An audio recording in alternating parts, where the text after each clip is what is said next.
this is the problem I think has happened for a lot of us as believers. I feel like two issues that one I want to like write a piece on. But the first issue I think is this: we've created rules where there are none. So that's what we've done. As far as music is concerned, we created rules where there's no rules. So you got to rap about this. You got to say that. This is how this has to be. You know, we made rules like that. We used to not take, if you weren't a believer, we wouldn't even take a beat from you. Like, are you a producer? Nah, you don't know. Then if you weren't our denomination, we wouldn't take a beat from you. You know what I'm saying? It was like, I didn't know it was that deep. Man, but where we get these rules from? I got you. We made rules where there was no rules. And I think some people are still stuck in that mindset where they made these rules where there ain't no rules. Now, on the flip side, a lot of these young bucks don't think they have to play by the rules of the Bible.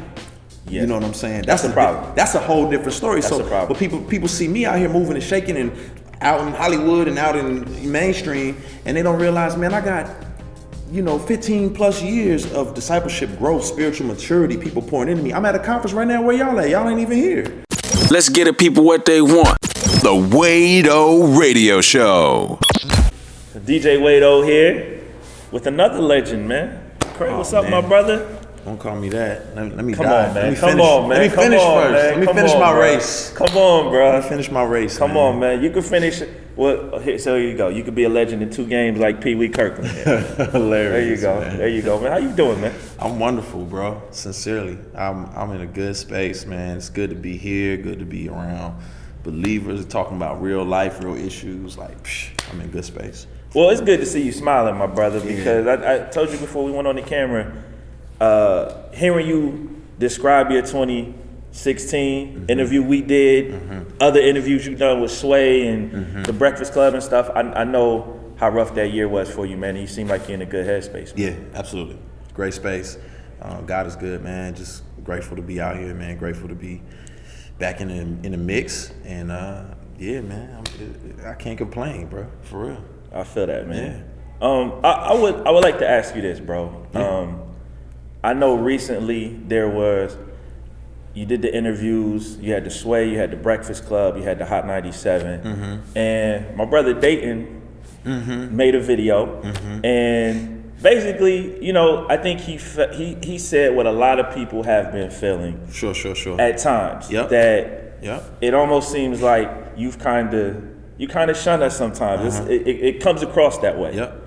I know that's not your heart, because listen, you hear. You know what I mean? Right. But I mean, just what are your thoughts on that space, man? So I mean, it's a long convo. But I think one of the things you got to understand, or what anybody would have to understand. First of all, shout out to Datin for the way he did that. Oh my God. That was maturity. That was godliness. Like, that's the way you handle discrepancies and disagreements. Like, that's the way you do it. So young bucks, take note on how he did that. And that garnered a response. You know what I'm saying? You throw a rock at somebody's head, like, what you doing? You expect them to turn around and be like, oh, I'm tripping, my bad, bro. Yeah. But you tap somebody on the shoulder and say, excuse me, hey, and let's have a real conversation. So anyway, but no, so what a lot of people don't, I mean, first of all, let's be clear, like, KB signed to Reach Records. KB's the most CHHHHCHCHHH rapper there is. Sure. So it's like, that doesn't even make sense for me to be on some like, I hate CHH or whatever, you know what I'm saying? It's just, we have varying philosophies. And for me, I was answering a particular question that was asked to me on that show about a certain type of Christian rapper. And you just gotta understand from my perspective, I don't consider myself a Christian hip hop artist, and it's a philosophical reason for me. You know what I'm saying? You can read my book, but it doesn't mean if you want to call yourself that, I think it's whack. It just means in the same way, like some people may say, are you black or African American? I may have a preference over which one I prefer to be called because, I have a philosophical view on that. But no, I support y'all. I love y'all. I'm grateful for y'all. I'm like this whole new crop of cats, like No Big Deal, Ty Brazel, Brazel, I don't know how you even say it, but Ty, my man Cannon, man, I support. I'm excited about them all. You know what I'm saying? Like dudes like Surf Gang always showing love and shouting me out, and it's like dope to realize you've influenced so many people in a positive way. So so I support. I believe that some people make music for the church, some people make music from the church to the world, and I have a perspective on that. And for me, I'm like, I don't want to be exclusively for the church, so I wouldn't want to paint myself into that box. But if that's what I shouldn't call it a box, paint myself into that picture. But if that's you, then do it, and do it to the best of your ability and kill it. Yeah. One of the things, man, I recently I was going through some of my old music and I was listening to Real Talk. Mm-hmm. And one of the things that I realized about that album was you necessarily weren't talking to Christians when you made Real Talk. Now, I think after the music stops, Rebel, that may be a little bit of a different story. You know what I mean? Sure. But I feel like in that space, you weren't even thinking about, you know what I'm saying, like necessarily Christians per se in all those records, man. Describe some of your journey, man, in terms of how you've kind of gotten to this place, because I think, you know, I mean, listen, bro, you put out a lot of, 10 records? Yeah, with mixtapes and all. That's what I'm saying. It's a lot. It's a lot of music. You know what I mean? But there's been a progression, because there was a lot of heavy theology in some of the stuff. There's been the crunk turn up stuff. There's been some CCM stuff. Right. There's been the more street stuff, and it's just, man, just kind of describe your progression over the years, bro. So you just gotta remember, a song is a snapshot of a person. Sure. A song is not the person. So I think some people will hear a song and say they know you. You know, but really you know a side of me, or you know a season of me, but you don't know me. So you think about Real Talk. Real Talk was made in the span of 2 months. That's a 2-month season of my life. Wow. You know what I mean? That's 2 months out of a slice of my life. Like, I'm 24 years old. You get 2 months of my 24-year-old year. You know what I'm saying? So it's like, and you was doing the beats. Yeah. So it's like, you only getting what I was dealing with in that period of time. Not like, you don't really know me, you know. Sure. But people will take that slice and say, now I know this guy. Yep. Now I know your perspective on everything, and la da da da, because I created an expectation. Yep. You know what I'm saying, with that music. But you got to remember, that music was I was heavily influenced by Cross Movement and their philosophical perspective. I didn't really have my own at that point in time. I didn't know what I was doing.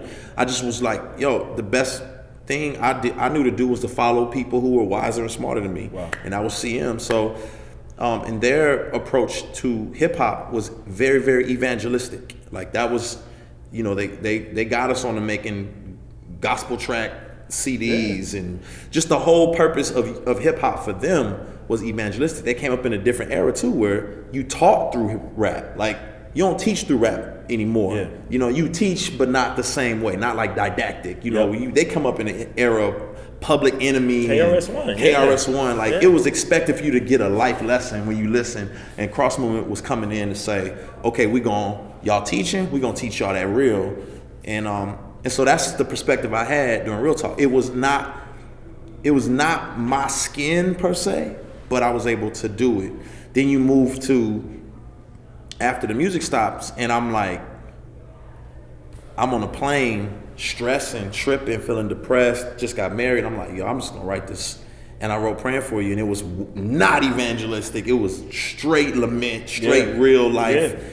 And it flew. That song was huge. You know what I'm saying? And so it was like, oh, people like this? Yeah. You know, then I do like Jesus music, which is like, and it was like, okay, this is not me teaching a lesson. It's just me being myself. And I'm like, okay, this is me, and it works. So then you keep moving forward. Then I moved to the hood in Memphis, and I'm like, man, you can't just run up on, you don't run up on cats in the hood on some like, you know what I'm saying? Yo, you need to repent, dog. You know what I mean? It's like, that's not, so it's building relationships, and I'm learning, and I'm thinking, I'm processing, I'm listening to the questions, and I create Rebel. And Rebel is answering some of these questions that a lot of the cats around me in the hood was bringing up. And, you know, Rebel, what people don't understand, a lot of why evangelicalism and the reformed camps and some of those, it was a soundtrack for a lot of those movements. Absolutely. People don't know that. So, absolutely. You know, you had Don't Waste Your Life, and you had Mark Driscoll in it. Yeah. So we put some, I'm not taking no credit, I'm just saying, we put our little stamp, our little swag onto that whole thing that was happening, that neo-reformation that was going on at that point in time. And well, so, you had lamp mode. Lamp mode. But hold up though. Yep.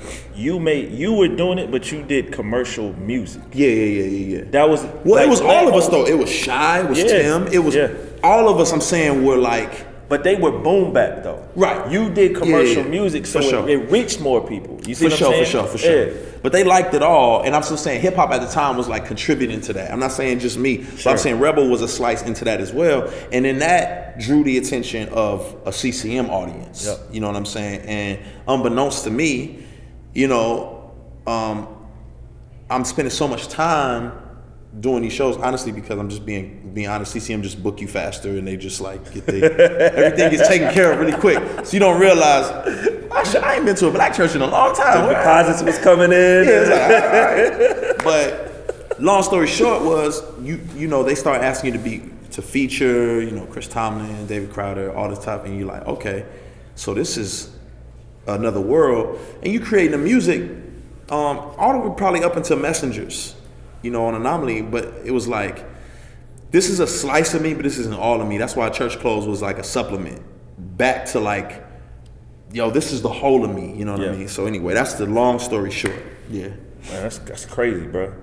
It's interesting, like Long just story hearing long. you tell that. I've never heard you explain. Even though that was truncated, but I've never heard you explain, like think through. You know, some of those things, man, all these years. It's crazy, brother. Yeah, it's wild. It's crazy. So, people were asking me, they said, yo, what's up with Reach signing Aha Gazelle? I said, yo, the dude's amazing. But I think he doesn't, he's not the typical guy that a Reach would have signed historically. You know what I mean? So just, you know, man, just talk about, you know, obviously what you see in him and, you know, how you see that going forward, bro? I think we've expanded, you know, as a label to where we want theological leaders. Yep. We want great musicians. We want believers who just want to infiltrate culture, mainstream, whatever. Sure. So it's like, we just want all of that.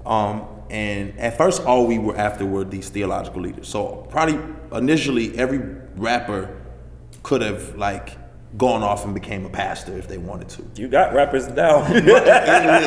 Some of them have, right? You know what I'm saying? And now it's like, we don't have to do that. Like that's not a requirement for the music industry or for making great art. So then that's where Gavi comes into play. Gavi's not trying to run in that lane. He's just a dope musician. My brother had a party started. Yeah, fears the Lord and bow. And then you got a guy like Aha, who doesn't want to be painted in any corner. He's like, man, I'm trying to find myself too and figure out where I land the plane. I'm just trying to walk with God and make good music.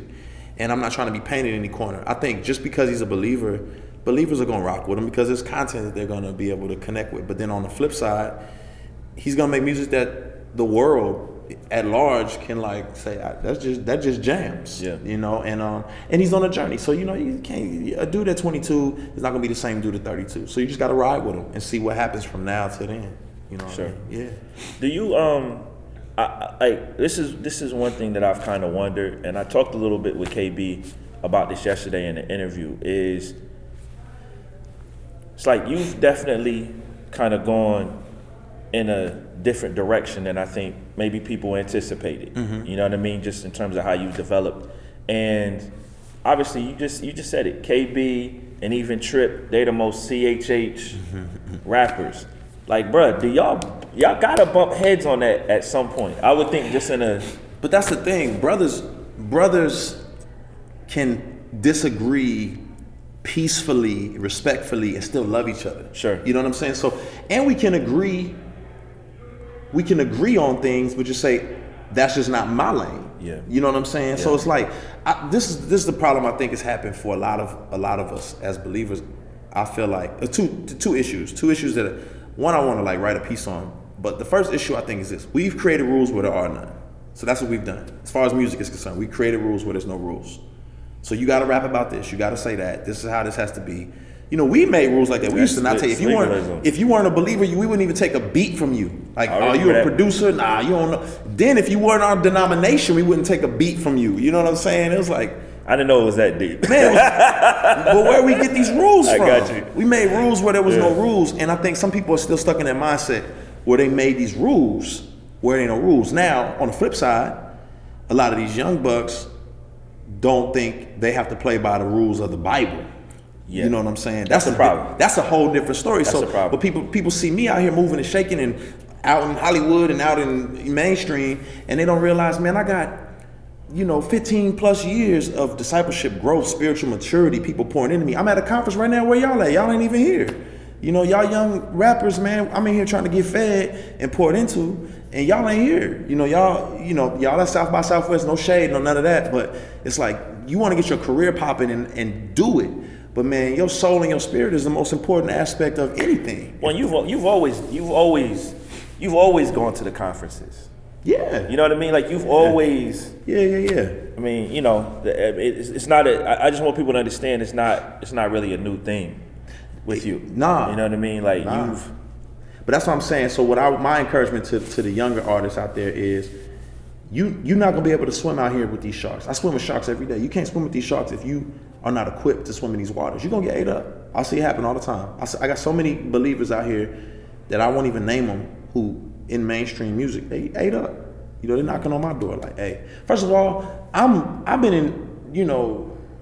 in so many situations where I'm like, yo, I got bit. The shark done bit me up. You know what I mean? So it's like, you gotta stay grounded. You gotta have solid people around you. You'll get ate up out here. Wow. Yeah. So this next album, brother, we wait. Okay, before we go to the album. Yeah. Why did you sign with Columbia, bro? So what we did. That surprised me, man. I'll be honest with you. It's not a traditional deal, so I think people look at it like, yo, you gave up everything. We didn't. Just being honest, it's not like a joint venture or anything like that. We still maintain 100% of the rights of Reach Records and all of that. It's really kind of us coming together to work on a project, specifically my project. So them saying, hey, we can do this. It's more like you bring on how somebody would bring on a consultant or somebody else, a contractor to do something else.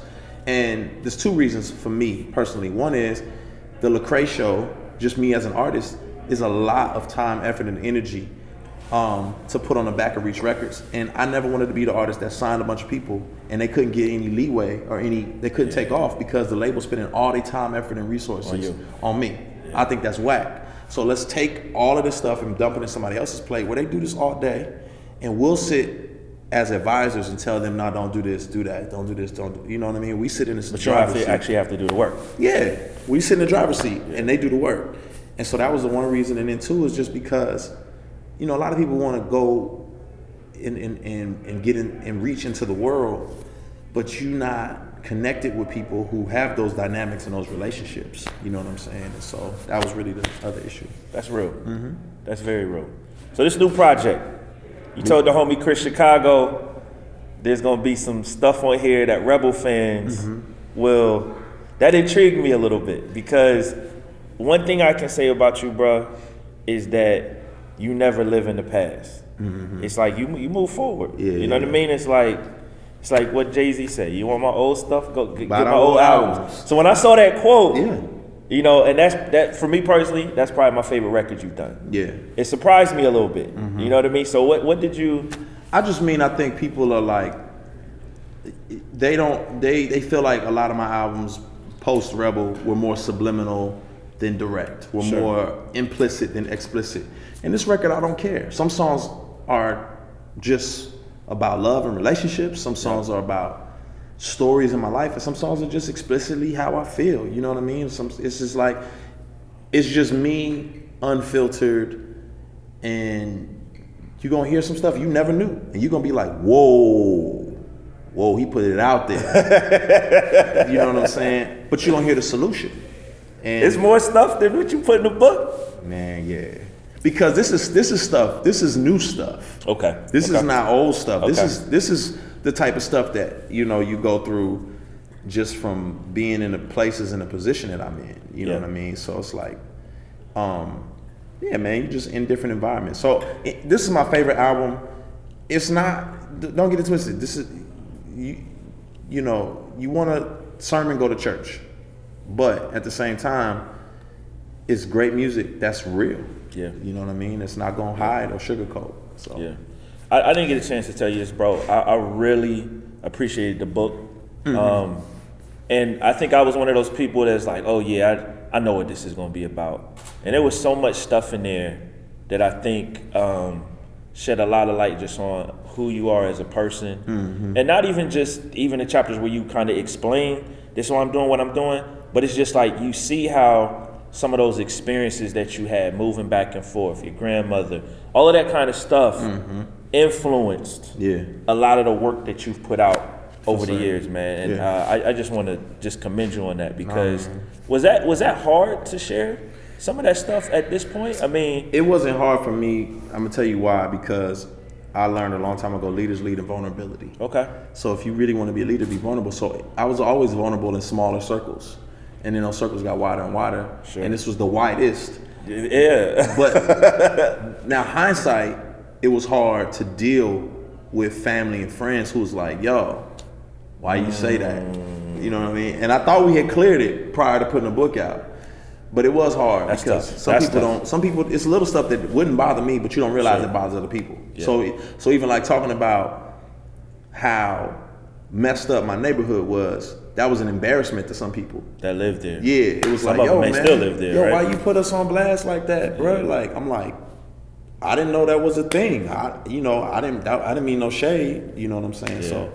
So that was kind of like that. But other than that, man, I think the good far outweighs the bad. Okay, so my last question for you, bro, is I guess, man, you know, as you get a bigger platform, there's more criticism, there's more whatever. How are you processing that in this season? Because your platform keeps, you know what I mean? I'm like, bro, you've been on Jimmy Fallon so much. You know what I mean? You know. I think you just realize it comes with the territory. So you just kind of get immune. You never get fully immune. Like, it'll always be something that pops up and like irks you. Yeah. But you realize this is just a part of, you know, I liken it to like raising kids. You know, if you got kids, you know what I'm saying? You gotta get up early. If you're not an early riser, your life is just, it's gonna bother you now. You just gotta start getting up. It becomes a part of your life. It never gets like, yay, but it's like, all right, I get it. This is what I got to do. Like, they going to argue, they going to whine, they going to cry. It never gets like, oh, I love it when or it doesn't bother me when they do that, but it gets to a place where it's like, you know what I'm saying? It's like, baby crying ain't enjoyable, but you get over it and you realize this is what comes with it. And I think people are going to be people, man. And then I'm just encouraged, man. I look at Jesus' life, and he is the ultimate source of encouragement because they critiqued that man to the cross. You know what I'm saying? It was like he couldn't do no right. All he did was right. So, you know what I mean? I'm like, hey, it's gonna come. And it doesn't mean I have such great friends around me. So when something come at me sideways and my friends can't validate that, then I let it fly. Sure. You know what I'm saying? So, but like something like Datin, like the stuff that Datin brought up, it's like, you know, that stuff I hear from my friends. My friends challenge me on like, you know, be supportive, be loving, like, you know, don't be so like removed or like make people feel shunned. And when I hear that from them, hearing the way he positioned what he says, oh, yo, this is a real thing. Let me say something to this dude. Yeah, I mean, let me share this with you, bro. Like, all of us are proud of you, bro. Like, just not on some like we trying to sun you, but like just on some like, you know, we've always wanted somebody that would have the ability to be in that space for sure and do a lot of what you're doing now. Yeah. And I mean, listen, bro, like, even though obviously I know you don't categorize yourself as a Christian rapper, but for believers who love hip hop, yeah, this matters. But you also represent us. Absolutely. So it's like, for a lot of them, you the only voice they hear. Yeah. You know what I'm saying? Like even the question Mike Muse asked you. You know what I mean? Like I've done shows with him. So part of me when he asked you that, I was just like, dang, did I come across like that? Like, you know what I mean? But here's the thing. It's like what you say back to them, that's gospel. Like you got their respect. They, you know what I mean? It's like, I mean, bro, like when Sway bring you on, it's like that the intro he give you, he don't get that to everybody, bro. I listen to Sway. Sway's man, great dude, man. Yeah, for real, great dude. So I think that's some of it, man. You know what I mean? And I appreciate you, one, even responding, and two, saying, you know what, like maybe there is some, you know what I'm saying, something to it. Absolutely, man. I'm inspired and encouraged by a lot of these cats, man, and you know, and I support, you know, and that's what people don't realize, like. You know, when No Big Deal put that music out, man. Bro, he's amazing, ain't he? I pushed it, you know, on my socials. Yeah. You know, it's like... And you ain't getting nothing from it? Nah, I don't get nothing. I ain't get nothing off of that. You know what I'm saying? So I support, but, you know, for me, it's just, man, I just love dope music. If it's dope. Aha, before we even signed Aha, I was pushing him. I didn't have no intention on signing him initially. Like, it was just... Yo, how did y'all meet? Because someone showed me a tweet 2 days ago. 2014, he tweeted he was gonna be at some conference. He's like, "Man, I hope I meet Lecrae." Dang. And I started to retweet it. I'll show it to you when we get off. Nah. But how did you guys? My homegirl Caress had a picture of him dab, like not him, it was like a cartoon dab, and I was like, "What is this? That's kind of fly, like, you know, because she's like super Christian." Yeah. When I say that, I mean just like. Shout out to Caress. When I say that, I don't mean like. I'm just saying like Caress is like, you know, was like just serious about her CHH. Sure. You know what I'm saying? So I'm like, oh, what is she on? Yeah. You know, so I did the research and then found Aha, and I was like, oh, okay, like, and it wasn't because it was like swagged out. So I was like, this is different than what I normally see. And so yeah, you know, I was like, I thought, okay, I like this dude. You know what I mean? I can go on and on, man. Like, but again, that's what I like. And I like to push the culture forward. That's me. That's not gospel. Sure. That's just who Lecrae is. And so if you pushing the culture forward artistically, I'm probably rocking with you. You know what I'm saying? If you love 90s hip hop and that's the era you love 2000 hip hop and that's the era you love and you rep it to the fullest, man, more power to you. But if you like, now I'm trying to push the culture forward, then I'm probably checking you out. I'm probably peeping that because that's the way my mind works. Sure. Yeah. Big homie, appreciate this, man. It's all up. It's all appreciate up. This, brother. Wado Radio.